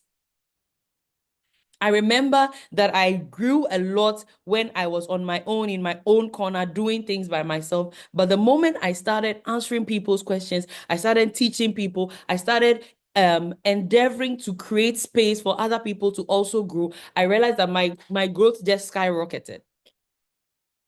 So a woman of value is a woman of impact. And to be a woman of impact, you need to keep growing, you need to keep learning, and you need to keep serving. And so if you can see the pull-up banner behind me, the first thing we do in the Let Me Be a Woman foundation is to know God. The second thing is to discover and develop yourself. The third thing, which is a very important part of our foundation, is to serve others, because we believe that once you are serving others, you have the opportunity to grow. You have the opportunity to improve. You have the opportunity to change other people's lives, right? We're running out of time and I want us to do a quick exercise. Let me know which of these cases is a high value woman or is not a high value woman. So if it's high value, I want you to give me a correct sign. If it is not high value, you give me the wrong red wrong sign. So if it's high value, let me see the emoji you're going to be posting in the chat. I want us to do this exercise real quick so that I can appreciate if you have gotten everything that we've spoken about. So if it's high value, it's going to be the correct emoji. If it is not high value, give me the red X sign, and let me see that you're following me. Okay, yeah, so that is not high value. All right. So okay. So first scenario.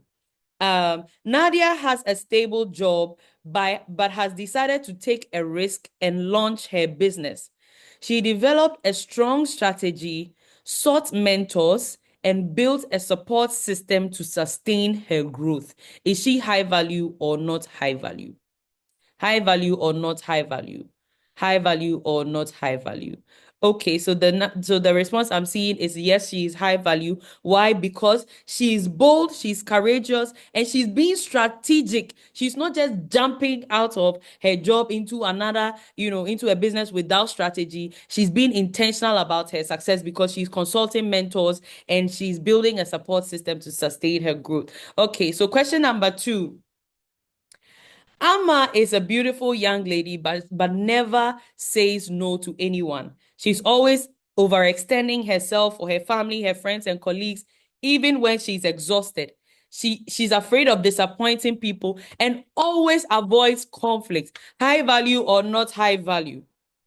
High value or not high value? Can someone tell me why she's not high value? One word that makes me know that she's not high value. One word that shows that she is not high value. Okay, great. Nora says lack of boundaries, and that's correct. She doesn't have any boundaries. She's a people pleaser. Great, great. So we understand that not having boundaries and being a people pleaser is a sure way to being a low value woman. So if you know that this is you, you need to start working at it. I need to be able to learn how to say no. Listen, when you say no, you will not die. If people don't want to be around you and you have a problem with it, it's because you haven't learned to be with yourself. It's because you haven't learned to be with yourself. I'm telling you for a fact, I used to be so afraid of being alone. Now I can go weeks. In fact, my friends are not up to 5. I can count them on my fingers. Okay. Number 3. Zainab is in a relationship where she feels unappreciated. Her partner repeatedly ignores her needs. Now she has decided to walk away with confidence, knowing that she deserves better. Is she high value or not high value?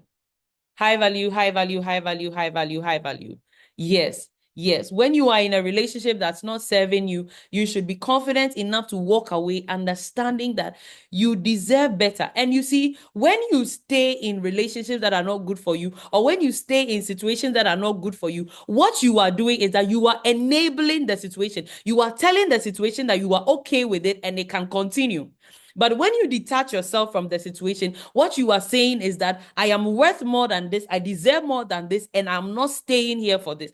And you will realize that when you have boundaries with people, they easily change, they easily adjust to your boundaries, and they start to treat you right. Okay. All right. So next one. AC is a gifted public speaker, but avoids all opportunities to use her voice. She lets fear and self-doubt stop her from stepping forward. Is she high value or low value? High value or low value? Okay, low value, not high value, not high value, not high value. A high value woman recognizes her gift. Remember when we spoke about purpose-driven excellence? You are supposed to recognize your gift and think about how can I use my gift? How can I deploy my gift in fulfilling the purpose for which I'm here? So if you are a woman, you have gifts and you are not using them. Hey, my dear, please, if you can see yourself in this situation, you just show by hand, repent, confess your sins and repent. Okay. The next one, Lisa is a corporate executive who mentors young women. She invests in in professional development and balances her personal and professional life with intentionality. Is she high value or low value? High value or low value? High value or low value? Let me see. Let me see. Let me see. Let me see. Okay, everybody says high value, high value, high value, high value. Yes, because she's leading with impact. She's not waiting to become, a global leader. She's teaching people from where she is. She's creating opportunities for others, and she's embodying excellence because she is using her gifts in the best way that she can within the season that she's in. The next one, Adjoa has a deep calling to start a community project, but she's overthinking everything and is waiting for the perfect time, which never comes. Is she high value or not high value? High value or not high value? Okay, so the way you are typing the X, X, X, X, X and saying not high value, I know that there are women on this page that are supposed to start something. You've had something on your mind that you've been wanting to start, but you are not starting. You are not starting. You are not starting. You are waiting for the perfect time, perfect resources, perfect everything every day. You are waiting for perfect something. If you are the one, I'm prophesying to you. This is not high value behavior, I beg. This is not high value behavior. And you see, let me tell you something. For those of you who are in the Good Women's Network, if we hadn't started the Good Women's Network, like this girl who is in our Good Girls Network, who is 14 years old and has just been diagnosed of PCOS and has started treatment right now. If I didn't start the Let Me Be a Woman Foundation, she could have grown, and by 24 years, the condition has exacerbated. She's having menstrual cramps and she's thinking, oh, it's just menstrual cramps. And by 24, she will not have seen, maybe she will get married and now she's trying to have kids and the kids are not coming because she has an existing health condition. But because of one decision that I took, that I need to start this foundation, even though I didn't have the money, I didn't have the people, I didn't have the network, I didn't have the resources back then, I still started. By God's grace, after 7 years, we are able to do this because we started. So I'm telling you, if God has spoken to you about something, if you have a desire in your heart to start something, please start. Our children's lives are at stake because you are not starting. A young girl somewhere is waiting for you to be delivered from something because you are not starting. Somebody's life is about to be changed just because you decide to start something. So please, a high value woman takes action despite of her fears and trust that growth happens in motion. And so please take action and start now. The next one, Farida strategically builds relationships with mentors, industry leaders. She's going for conferences and other high value women to expand her opportunities. Is she high value or not high value? Is she high value or not high value? Some of us, since we started 2025, this is the first conference we've come to. Congratulations for coming to this conference. Let's make it a point to go for more conferences. And when you go for conferences, network with people. When you go for conferences, stay and, network with other people. Don't shy away from networking and blah, blah, blah. The next one, Jane has been in the same job for the last 8 years. No personal growth, and she's always avoiding learning new skills and is always rejecting challenges. If anything comes and she doesn't know how to do it, she's avoiding it. She's running away from anything that she doesn't know how to do. She always wants to do things that she can do. If it's something outside her skill set, she doesn't want to do it. She doesn't want to watch a YouTube video to learn something. Now you talk now you talk no be me talk now you talk say she no be high value woman. So please, if you know that this is you, change, repent from today.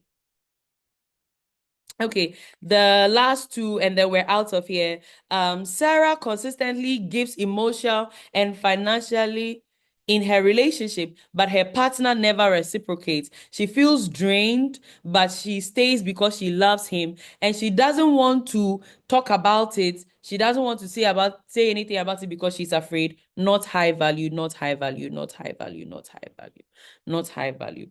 Whenever you type the X or you type the green, you know that you yourself are diagnosing your own issue. So right from here, please go and make intentional decisions. Go and make intentional decisions. The last one, Ruth is a lady who likes to read books, takes courses, and invest in her physical, emotional, and spiritual growth consistently. She is doing everything to make her life better. Is she high value or low value? High value, high value, high value, high value. Great, great, great, great, great, great, great. Fantastic, fantastic, fantastic. I think that now we have a sense of who a high value woman. A high value woman prioritizes self-improvement and long-term success. So maybe she might not be seeing the fruits right now, but she's investing in it because she knows that it can become something later. So now that we have the foundation of what a high value woman looks like, I want you to go into your own life and every day ask yourself, whenever you make a choice, ask yourself, is this the choice of a high value woman or it is not a choice of a high value woman? And then you yourself diagnose your own self and take the right decisions. I ask myself that question a lot of times when I'm sitting on the couch and doing nothing and just scrolling. I ask myself, Zoe, what are you doing? Is this high value woman behavior? No. Okay, get out.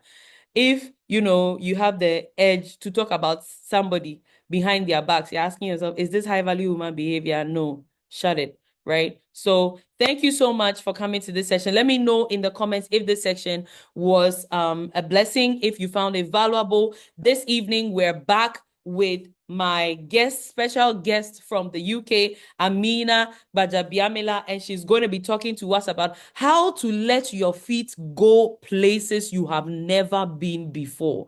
How to let your feet go places you have never been before. You don't want to miss out on this evening session at 7 p.m. GMT. I want to see you on this call whilst we take this to the next level. Okay, great. Thank you, Ma. It's been such a blessing, truly enlightening. I cannot wait. I've learned a lot. I'm glad that you've learned a lot. Let us know your feedback. Do we have any questions? Do we have any questions? Do we have any questions here? Do we have any questions? If you have any questions at all, please type them. Let me see if you have any questions. Let me see if we have any questions. If we have any questions. Okay, okay. Let me see. Okay. Yeah, let me take like two questions and then we can. Okay, so I have one question for my end. Okay. So the person wants to find out how can one be emotionally intelligent? Any recommendation on books to read to build up emotionally? Okay. So your first key to emotional intelligence is go and read your Bible. There's so much in there that it can teach you about yourself and about God so that you can have confidence. Um, Emotional intelligence starts first by knowing that you are your own, you are a personal agent, you have power, and you can take decisions that have consequences. The next thing you can do is read Emotional Intelligence. It's a book by Goleman, by is it John Goleman? Yeah, he has a book on emotional intelligence. I do have a copy somewhere. I wish I could show you. I have a few recommendations, so I will put them in the registration group. So if you didn't register for the conference and you got the link from somewhere, find the registration group. I'm gonna put about 4 or 5 recommendations for books that can help you with emotional intelligence, and then you can take it up from there. Any other question? Anybody else with a question? I think that for emotional intelligence, you really just have to study and you have to exercise yourself. And it's like muscle building, muscle development. So like every day there will be a new challenge. Every day there will be a new way to exercise yourself. And then as you do that, you build the muscles, you understand yourself a little better, you make mistakes, you correct them, you adjust. But you need to study, you need to read books, you need to talk to, people, listen to interviews on emotional intelligence and all of that. So yeah, I will drop some resources in the group. So I have a question. It says, please, how do you develop a relationship with the one who made you in pursuance of knowing your purpose? So the first thing I will say is that um if you know that God made you and you're looking for God, God has left a witness of himself in the Bible, in the scriptures. That's the first place to start. When you start in the scriptures, in fact, you can go to Genesis and read it like a storybook. As you go through, just pray one prayer as you read. Say, Father, reveal yourself to me, even as I pursue you. The Bible says that you will seek me and you will find me if you will search for me with all your heart. If you insist that, Lord, I want to know you, he is more eager to show himself to you and to have a relationship with you. So once you read the scriptures, it gives you begin to hear the scriptures in a voice. And that voice is the voice of the Holy Spirit. Once you listen to that voice, it will begin to speak with you. And whenever you hear the voice, don't doubt. I know that most people are thinking, oh, is it my mind? Is it not my mind? Is it God? Is it? If you have spoken to God and said, Father, I want you to speak to me, I want you to talk to me, when you hear the voice, don't doubt. And I want to share something with you. One thing I believe in is the sovereignty of God. And I always say to God that I am your sheep, you are my shepherd. If I'm going astray, please always find a way to bring me back into the way that I should go. And so whenever I get, a thought, I get an idea that aligns with the voice that I know is the voice of the Holy Spirit, I don't doubt. I just go forward and I execute. And when I execute, or if I'm going in the way and it is not him, he finds a way to reroute me. So I always trust God. I always trust that I will find my way, and I will, even if I make a mistake, he will find a way to correct me and reroute me. So don't doubt. Always be confident when you go through the scriptures and you begin to hear the voice of God. Don't doubt. If you and the voice of God, it occurs to you like a thought, right? So I will say that go into the Bible, tell God that, Father, I'm looking for you, show yourself to me. And once you begin to know him, whatever you hear, don't doubt, just move on it, and it will align things for you. Nora says, how do I deal with picking myself back up when I fall or fail at being effective at personal growth? Oh, my dear, you need to give yourself grace. You need to understand that. Perfect example. Perfect example.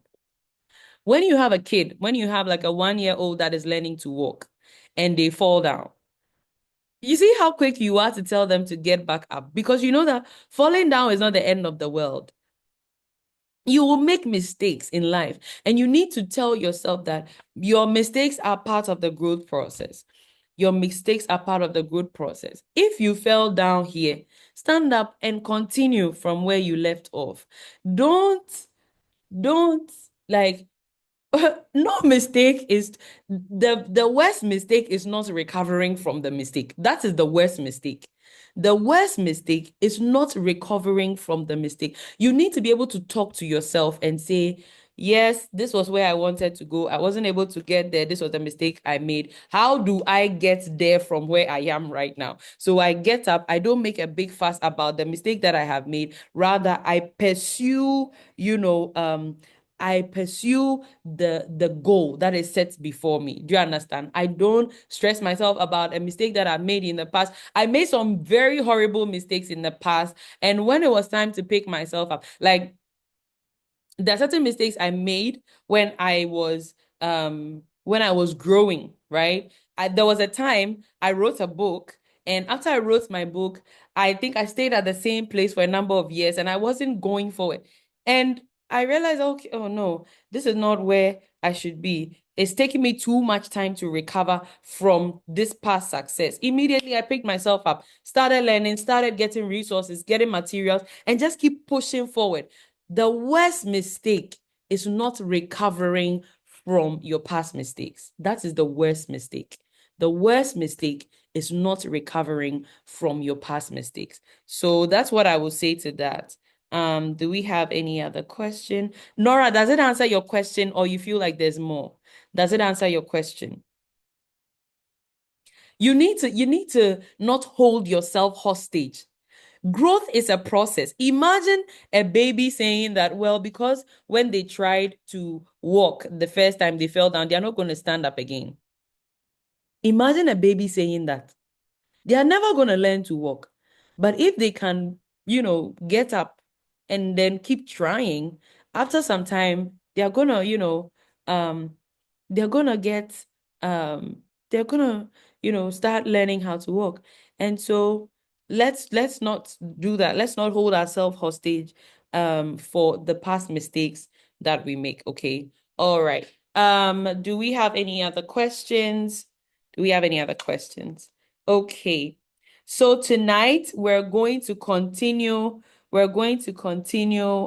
with how to make your feet go places they've never been before. I'm so passionate about this because this year, Let Me Be a Woman is going to Nigeria for International Good Women Summit. So if you don't know about the International Good Women Summit, International Good Women Summit is our annual summit for young ladies where we meet, we network, we learn from speakers. We have a fantastic time. And this year's event is going to be crazy. Now, for those of us who are in Ghana, the reason why we are going to Nigeria, I was telling this to my friend, Lady Toju, a couple days ago, that you see, those of us in Ghana, we are very modest. We are very calm. We like to take calculated steps. Nigerians are very gra gra, like they are ambitious. They like to do big things and all of that. So we are going to Nigeria to get some of that energy.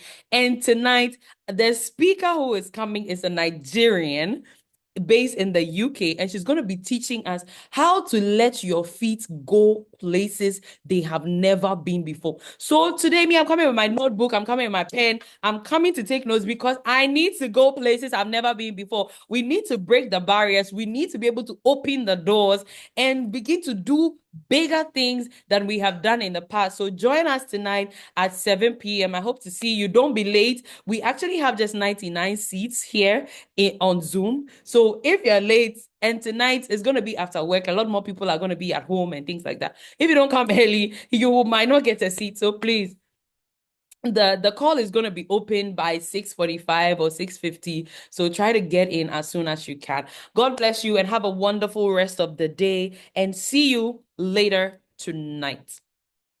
Thank you. Winifred, you can take over. Wow, that was a lot of information, a lot of wisdom. I hope you learned a lot. I hope you learned a lot like I did. I hope your notebook is full as mine. Actually. So thank you for sticking and staying with us. I have shared the registration WhatsApp link in the chat box. If you can just scroll and find it. Also, if you want to be a part of the Lemon Gilman Foundation, I've shared our orientation WhatsApp link also in the chat. And also, I've left a number in the chat box. So if you want to reach me and ask any question or anything, you could text me and I'll help you out in any way that. Thank you for joining us. Okay, so let's quickly wrap up and let's share with a prayer and we can close. Father, in the name of Jesus, we thank you for a successful day. We thank you so much for information. Thank you for the life of Zoe. We thank you for the life of every lady on this platform who came to learn. Lord, we pray for strength. We pray for grace. We pray for understanding. We pray, oh Lord, that whatever that we've learned, that we'll be able to use it and bear fruit. That we will not just hear the word for the word's sake, but we're going to hear the word and we're going to use it to implement changes in our life and we are going to bear fruit. And a year by this time in 2026, if you are not yet in, and we come for high value women, will be representatives of evidences that this year's high value woman conference really transformed.